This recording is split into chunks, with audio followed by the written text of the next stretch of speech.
Bonjour chers élèves de 4e, j'espère que vous allez bien. On va s'intéresser aujourd'hui à un nouveau chapitre de géographie. On va voir les États-Unis dans la mondialisation et on va se poser la question simple, à poser du moins, pourquoi les États-Unis dominent-ils la mondialisation? En fait, une des réponses tient à leur territoire, à leur espace. Donc aujourd'hui, je vais parler de l'espace américain. En effet, pour être un État puissant, ça peut vous paraître naïf, mais il faut être un grand État. Les États les plus puissants du monde, à de rares exceptions près, sont des États gigantesques. Regardez la carte, page 316. Essayez de prendre connaissance de l'espace américain. Qui plus est, elle ne montre pas tout l'espace. Elle oublie de montrer le grand État du Nord, l'Alaska, et le petit État de l'océan Pacifique, les îles Hawaï. Les États-Unis sont un État continent. Un État de 9 600 000 km², soit à peu près 17 fois la France. Il relie deux océans. À l'est, l'océan Atlantique, à l'ouest, l'océan Pacifique, sur une traversée de 4 500 km. À titre de comparaison, les États-Unis sont plus grands que l'Europe, plus grands que l'ancien Empire romain, plus grands que la mer Méditerranée, 17 fois la France. Il relie 4 fuseaux horaires. Lorsqu'il est midi, à New York, il est encore que 8 heures du matin à Los Angeles. C'est donc bien, j'insiste bien, un État-continent. Mais cet État possède, à cause de son extension en latitude, tous les climats de la planète. Tous les climats. Le climat polaire, avec l'Alaska. Le climat désertique, qu'on trouve au Nevada, qu'on trouve au sud de la Californie, au Texas, en Arizona, qu'on trouve au Colorado. L'immense majorité du territoire est concernée par le climat tempéré, là où il y aura les grandes plaines et l'agriculture pour le maïs, le blé et les bovins. On a bien sûr le climat méditerranéen en Californie et on a du climat tropical voire équatorial, que ce soit en Floride, que ce soit sur les îles Hawaï. Donc en fait, avec tous ces climats, si la population américaine en a fait un atout considérable, notamment pour l'agriculture. Ils sont capables de produire toutes les productions agricoles qui existent au monde. Du coton à l'ours blanc. Le coton, le tabac, le chocolat, les agrumes, l'ananas, les fruits tropicaux, ça c'est possible en Floride. C'est possible à Hawaï. Et bien sûr, le climat océanique et tempéré permet de développer toutes les grandes cultures basées sur la céréaliculture. Grâce à la puissance de l'État américain, on utilise ces climats pour être capable de nourrir la Terre entière. On parle de grenier du monde, de food power, de pouvoir alimentaire. Pouvoir peut-être beaucoup plus dissuasif que les fusées atomiques. Ne croyez pas cependant que l'espace américain, à votre âge, on a souvent tendance à croire qu'un pays est puissant parce que son climat est bénéfique. Ne croyez pas donc que l'espace américain est sans problème, sans handicap, sans contrainte. Je vous ai parlé du climat désertique. Le climat désertique, strictement au sens strict, les déserts, pardonnez-moi, au sens strict, sont sur 800 000 km², une fois et demie la France. Mais le climat désertique, le climat aride, avec ses excès, on sait par exemple qu'on a enregistré dans la vallée de la mort en Californie une température de 55 degrés.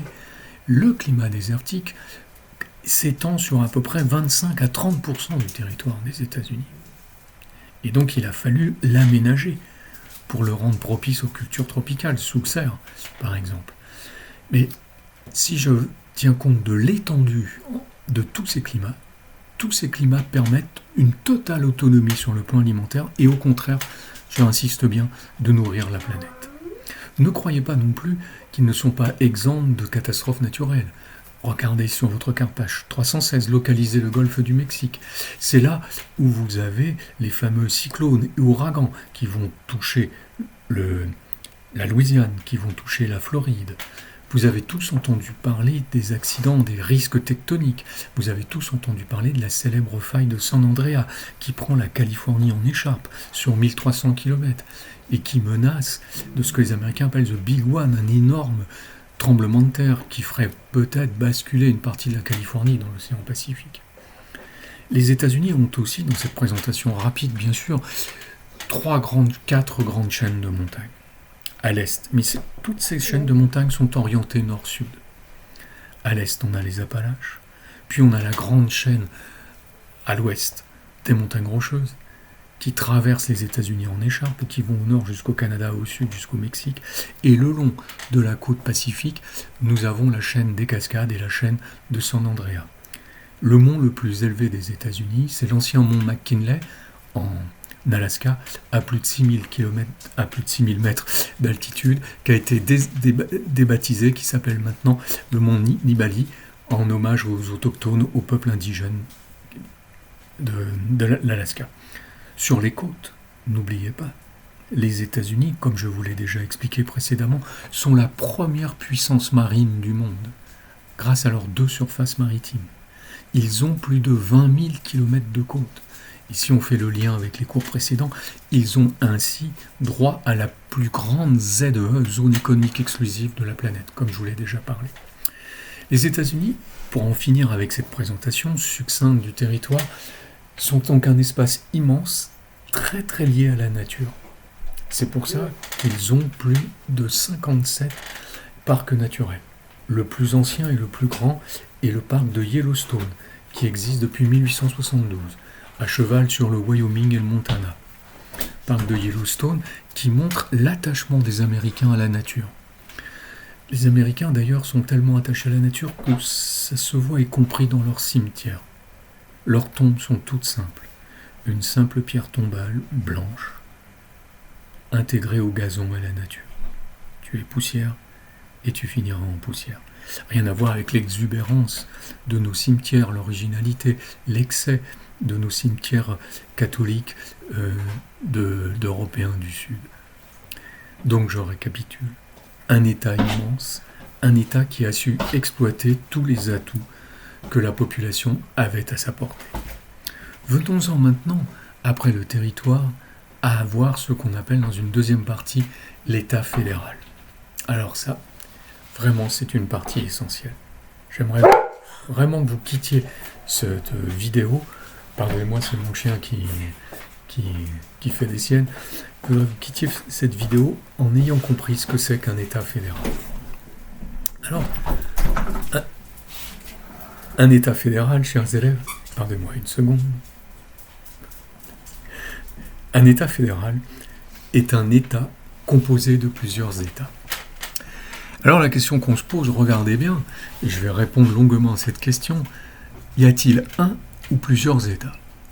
Je suis sûr que chacun d'entre vous, à un moment donné de sa vie, vous avez rencontré les États-Unis, séries, films, musique, culture américaine, vous êtes demandé, mais pourquoi ce nom, les États-Unis ? Quel nom étrange ? La France, l'Allemagne, l'Italie, la Chine, les États-Unis. Y a-t-il un ou plusieurs États ? En fait, vous allez voir, la réponse, c'est qu'il y en a un et plusieurs. Mais avant, petite parenthèse sur la définition d'un État. Le professeur d'histoire et de géographie tient absolument à ce que ses élèves quittent les cycles du collège avec cette banque de définition, dans laquelle il y aurait le mot État. Un État, je l'ai déjà dit longuement, est un territoire délimité par des frontières reconnues, disposant de sa propre autorité politique. Des frontières reconnues, acceptées par les voisins, un territoire, un chef. Bien. Chacun des États possède son espace aérien, le volume d'air qu'il y a au-dessus. Les États qui sont des États côtiers possèdent une avancée de mer de 200 miles nautiques. J'y reviens pas sur les cours précédents. Chacun des États possède un nom, l'Italie, a une devise, celle des États-Unis, In God We Trust, a une monnaie, a son autorité politique, un président ou un premier ministre. Chacun des États a un emblème. Tous les États du monde sont membres, la plupart, de l'Organisation des Nations Unies. Tous les États du monde sont petits ou grands, mais ont ça en commun. Un territoire délimité par des frontières, disposant de sa propre autorité politique. Venons-en aux États-Unis. Alors, un ou plusieurs États ? La réponse est un et plusieurs États. Les États-Unis sont une fédération, sont un regroupement d'États. Les États-Unis sont une fédération de 50 États. Il y a 48 États rattachés, ce qu'on appelle le mainland, territoire principal, plus 2 États détachés, les îles Hawaï dans l'océan Pacifique et l'Alaska au-delà du Canada, tout au nord. 50 États. Voyons comment ça fonctionne pour après s'interroger sur les origines. Il y a 2 niveaux d'État. Au niveau de la fédération, on a des frontières. Au nord, avec le Canada, au sud, avec le Mexique. Au niveau de chacun des États, ils ont des frontières entre eux. La Louisiane avec le Texas, le Nevada avec la Californie, etc. En revanche, la Californie représente la fédération pour avoir des frontières avec le Mexique. Chacun des États a des lois, a un chef, le gouverneur. La fédération a des lois fédérales et elle a un chef, le président des États-Unis. La fédération a une armée. La fédération entretient une défense et une politique étrangère avec l'ensemble des autres États. En revanche, chacun des États qui composent les États-Unis est assez libre pour organiser ses lois. Certains ont aboli la peine de mort, donc exécutent, hélas, avec l'injection létale ou la chaise électrique. Certains donnent le permis de conduire à 16 ans, d'autres à 20 ans, d'autres à 21 ans. La fédération comprend 50 États. Il y a des États gigantesques. Le plus grand, l'Alaska, 1 700 000 km². L'État minuscule, le Rhode Island. Si vous regardez la carte, les petits États sont coincés sur la côte est. Et plus je vais vers le sud et l'ouest, les États sont gigantesques. Vous avez des États très peuplés, la Californie. Et vous avez des États très très peu peuplés, le Wyoming, le Montana, au nord. Et l'Alaska sont les 3 États les moins peuplés. Vous avez des États géants, l'Alaska, un État minuscule, le Rhode Island. Vous avez des États pauvres, la Louisiane. Vous avez des États très très riches. La Californie, si elle était indépendante, serait peut-être le 7e État le plus riche de la planète. Chacun des États est fortement distinct. Mais alors pourquoi ? D'où vient ce système de double niveau, de fédération, de regroupement, et en dessous d'États ? Donc je le répète, un État fédéral est un État composé de plusieurs États. Il y a 2 niveaux d'État. Très bien. Pourquoi ? Il y a d'abord, vous en doutez, des raisons géographiques. En effet, les États-Unis, je viens de vous le dire précédemment, sont un État-continent. C'est un État immense. Tous les États immenses sont des États fédéraux. L'Australie, le Brésil, la Russie, l'Inde, la Chine, le Mexique. Les États-Unis sont l'État qui donne le plus d'autonomie à chacun des États. On passe d'un État à un autre simplement par une state line, une ligne d'État invisible qui se monte simplement sur des panneaux routiers, voire le cours de classe virtuelle que je vous ai infligé. Alors, des raisons géographiques. Un État fédéral s'oppose à un État unitaire. La France est un État unitaire. Elle est dirigée depuis un seul centre, Paris. 970 km sur 980 km, les mêmes lois pour tous, partout. La taille du pays le permet. En revanche, ce n'est pas possible pour les grands États. C'est impossible de tout diriger depuis un seul centre. C'est pour ça qu'on a fait une division par État, ce qui permet une administration de la population beaucoup plus facile que si elle était dirigée depuis la capitale fédérale, puisque chacun des États possède une capitale, exemple Albuquerque au Nouveau-Mexique, Austin au Texas, Sacramento en Californie. Chaque État possède sa capitale aux États-Unis, mais il y a une capitale fédérale, Washington DC. Ça serait impossible que Washington DC impose partout ses lois au bout des 4500 km qui traversent l'État. Donc pour des raisons géographiques liées à la taille, on a un État fédéral. Mais à l'origine, il y a vous en doutez, des raisons historiques. Si les États-Unis sont un État fédéral, c'est pour des raisons historiques. Remontons le temps. Avant d'être un État indépendant, Après une guerre d'indépendance, 1776-1782, les États-Unis naissent officiellement en 1783 au traité de Paris. Les États-Unis étaient des colonies du royaume d'Angleterre.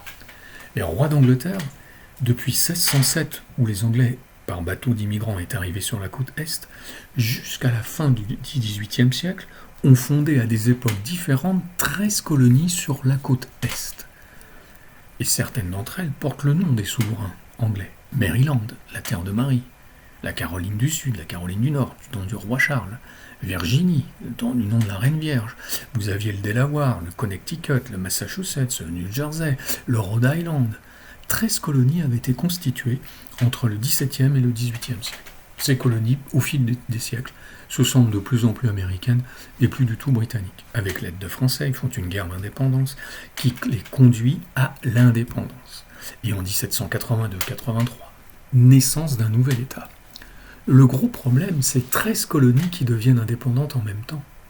Quel nom vont-elles avoir ? 13 colonies. Il fallait donc un nom qui tienne compte du fait qu'il fallait un nom pour tous, et aussi du fait qu'ils étaient plusieurs. C'est pour ça que la devise des Américains, probablement accordée à George Washington, était « Unum et pluribus ». Un dans plusieurs, et plusieurs dans un. Cette devise « Unum et pluribus » va rester la devise des États-Unis jusqu'en 1956, qui est maintenant la devise que vous connaissez « In God we trust », « En Dieu nous faisons confiance ». Donc 13 colonies deviennent indépendantes. Et dès le début, la Constitution américaine fait de ces 13 colonies devenues indépendantes un État fédéral. Il reste à ces 13 colonies coincées sur la côte Est à conquérir leur propre espace. Ils ne connaissent pas les États-Unis. Ils sont coincés, on n'a pas reconnu tout le territoire. On sait, on ne sait pas ce qu'il y a. Alors il va falloir conquérir, hélas, sur les tribus amérindiennes. Il va falloir aller dans le lointain ouest, le Far West. Et alors, par une succession de conquêtes, d'extermination des peuples indiens, on va à la conquête de l'Ouest. Souvent, on se heurte aux autres États. Tenez, après la guerre de 1848 avec le Mexique, la Californie, le Colorado, la Nevada, le Nouveau-Mexique, le Texas, qui était mexicain, après la guerre de 1848, deviennent américains. On rachète la Louisiane, qui datait du roi Louis XIV, colonie française, à l'empereur Napoléon Ier. Et on conquit l'Ouest. Et à chaque fois qu'il y a 600 000 habitants, on donne naissance à un nouvel État. Alors, de nos jours, l'État a fini de grandir. Les deux derniers États sont les îles Hawaï, 1818, deviennent américaines, et l'État d'Alaska, qui a été racheté en 1867 au tsar Alexandre pour un malheureux chèque de 7 millions de dollars. 1959, Hawaï et l'Alaska rejoignent l'Union, la Fédération. Et depuis 1959, il y a 50 États. 48 États continentaux, qu'on appelle mainland, et 2 États détachés, comme je le disais précédemment, Hawaï et l'Alaska. Il y a de grosses différences entre chacun de ces États, chers élèves, je le redis, il faut que vous compreniez bien. Il y a des différences de taille. Les États de la côte Est sont les plus petits, les États du Sud et de l'Ouest les plus grands. Il y a des différences de richesse. Le Colorado et la Californie sont les 2 États les plus riches. Si la Californie était indépendante, je l'ai déjà dit, elle serait parmi les États les plus riches de la planète, le 7e ou 8e. On a des États très pauvres, comme la Louisiane. On a des États très grands, l'Alaska, le Texas. On a des États minuscules, le Rhode Island. Et en fait, avec une très forte identité. Les Texans se sentent Texans. Il y a une opposition entre les gens de l'Est, de la côte Est et de la côte Ouest. Pas tout à fait le même mode de vie, pas tout à fait la même culture, le même cinéma, le même type de travail. Mais tous ces États se rejoignent dans la fédération. Cette fédération est terminée en 1959. C'est essentiel à comprendre ces éléments de culture américaine. Un État fédéral est un regroupement d'États, est un État composé de plusieurs États. Il y a donc un et plusieurs États. Incontestablement, ce fonctionnement du territoire est une des raisons de la puissance américaine et répond donc à la question que j'ai posées en introduction. Quels sont les éléments qui font que les États-Unis sont la première puissance dans la mondialisation? À bientôt.